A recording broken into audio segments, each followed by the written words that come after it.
Assalamualaikum warahmatullahi wabarakatuh. Selamat pagi dan salam sejahtera untuk kita semuanya. Gimana kabarnya anak-anak pada pagi hari ini? Baik, alhamdulillah. Jadi dalam keadaan baik semuanya, sehingga kita bisa melanjutkan materi pada pagi hari ini. Seperti biasa, sebelum kita melanjutkan ke materi, anak-anak absen terlebih dahulu melalui Google Form yang sudah Pak Guru kirimkan. Ya, gimana? Sudah absen? Baik. Kemudian, sebelum melanjutkan materi pelajaran, marilah kita berdoa menurut agama dan kepercayaan kita masing-masing. Berdoa, mulai. Berdoa, selesai. Iya. Baiklah anak-anak, pada pagi hari ini Pak Guru akan mengulang sedikit materi yang kemarin sudah kita pelajari, yaitu di pembelajaran 1 masih berkaitan tentang wujud benda yang ada di sekitar kita. Ya. Jadi kemarin wujud benda di sekitar kita banyak sekali yang sudah kalian sebutkan, ya, sudah kita pelajari. Nah, hari ini ya, kita lanjutkan masih di tema 3, benda di sekitarku, di subtema 1, aneka benda di sekitarku, di pembelajaran 2. Nah, adapun tujuan pembelajaran kita pada pagi hari ini, setelah mengamati video pertama yang dikirim melalui Google Classroom, ya, tentang 3 wujud benda, harapan Pak Guru kalian dapat yang pertama menemukan wujud benda yang ada di sekitarmu. Kemudian menuliskan manfaat benda yang terbuat dari kayu. Yang ketiga, menuliskan kalimat berkaitan dengan benda yang terbuat dari kayu. Nah, setelah kalian mengamati video yang kedua yang masih Pak Guru kirim, ya, melalui Google Classroom. Nah, harapan Pak Guru kalian nanti dapat menuliskan arti sila keempat dalam Pancasila, menjelaskan arti sila keempat dalam Pancasila, menuliskan pentingnya musyawarah di lingkungan sekolah dan di lingkungan rumah, serta tujuan yang terakhir menuliskan pengamalan nilai-nilai Pancasila, terutama sila keempat di dalam Pancasila. Nah, jadi materi kita, ya, perhatikan di situ ada wujud benda. Ya, setiap benda pasti memiliki wujud. Wujud benda ada 3, yaitu benda padat, benda cair, dan benda gas.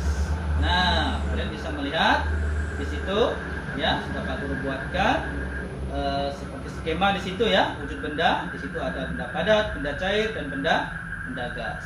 Nah, kemudian amatilah benda-benda yang ada di sekitar kalian, ya. Di situ sudah Pak Guru buatkan 3 contoh benda, ya. Yang pertama ada benda padat, contohnya adalah meja. Mungkin ada kursi, ya, ada lemari dan lain sebagainya. Benda cair. Nah, benda cair di situ gambarnya adalah air. Kemudian seperti air minum, ya, yang kalian minum sehari-hari, mungkin air sirup, air es dan lain sebagainya. Itu contoh benda cair. Kemudian benda gas, ya, ketika kalian melihat, ya, ibu kalian memasak di dapur, ya, merebus air ketika mengeluarkan seperti asap atau, nah, itu adalah gas, ya. Itu. Kemudian yang berikutnya contoh benda padat yang terbuat dari kayu. Nah, benda padat yang terbuat dari kayu ini adalah contohnya di situ ada lemari, ada kursi, ada pensil, ada meja, ada kursi dan lain sebagainya, ya.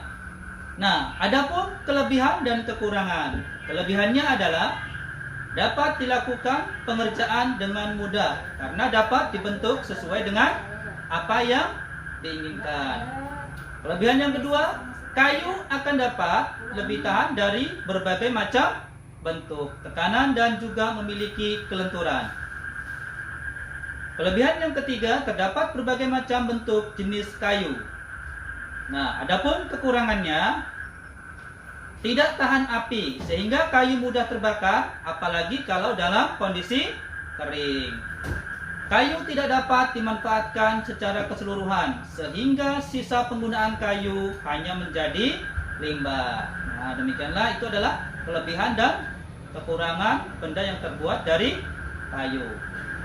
Nah, berkaitan dengan itu, ya, kita akan mempelajari sedikit tentang Garuda Pancasila.